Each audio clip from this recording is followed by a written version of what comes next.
જૂનાગઢ ખાતેથી વિગતો પ્રકાશમાં આવી છે। જૂનાગઢ સ્થિત કેશોદના રસ્તાઓ પર પાણી ફરી વળ્યા છે।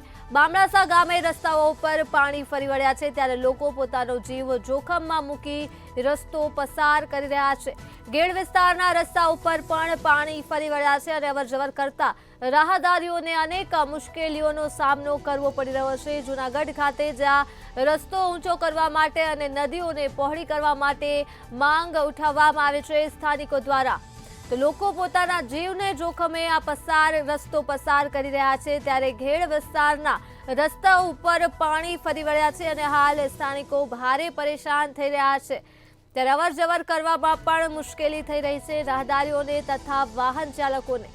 કેશોદના રસ્તાઓ પર પાણી ફરી વળ્યા છે, તો આ સાથે જ ઘેડ વિસ્તારના રસ્તાઓ ઉપર વરસાદી પાણી ફરી વળ્યા છે। ત્યારે આ મુશ્કેલીનો સામનો કરી રહેલા તમામ સ્થાનિકોમાં રોષ જોવા મળી રહ્યો છે।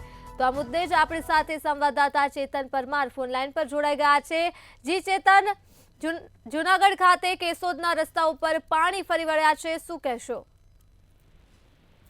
ચોક્કસથી જો આપને જણાવી દઉં તો કે જૂનાગઢમાં જે ભારે વરસાદને લઈ જૂનાગઢ કેશોદ વિસ્તાર તમામ વિસ્તારોમાં ક્યાંક ને ક્યાંક કાલે વરસાદ જોવા મળી રહ્યો છે। ત્યારે જૂનાગઢમાં જે વધુ વરસાદને કારણે જે રસ્તા ઉપર જે પાણી ફરી વળ્યા છે, અત્યારે કેશોદના જે બામણાસા હોય, જે પાડોદર હોય, તેના જે રસ્તા છે તેમાં પાણી ફરી વળતા જે લોકોને અનેક જે મુશ્કેલીનો જે સામનો કરવો પડી રહ્યો છે। અને જ્યારે જૂનાગઢ જિલ્લામાં ગઈકાલે જે ભારે વરસાદને લઈને ઘેર વિસ્તારના રસ્તા પર પાણી ફરી વળ્યા છે અને અવરજવર કરતા જે તમામ જે રાહદારીઓ છે તેને અનેક જે મુશ્કેલીઓ પડી રહી છે। જે બામણાસાની વાત કરવામાં આવે તો જે પાળો તૂટવાને લઈ જે તાજેતરમાં જો વાત કરીએ તો જે પાળો તૂટવાની જે ઘટના બની છે તેને લઈને જે પાળો તૂટ્યો હતો તે રિપેર ન થતા જેના પાણી છે એ બામણાસા ઘેરમાં જે ફરી વળ્યા છે અને તમામ લોકોને જે મુશ્કેલીમાં જે વધારો જોવા મળી રહ્યો છે।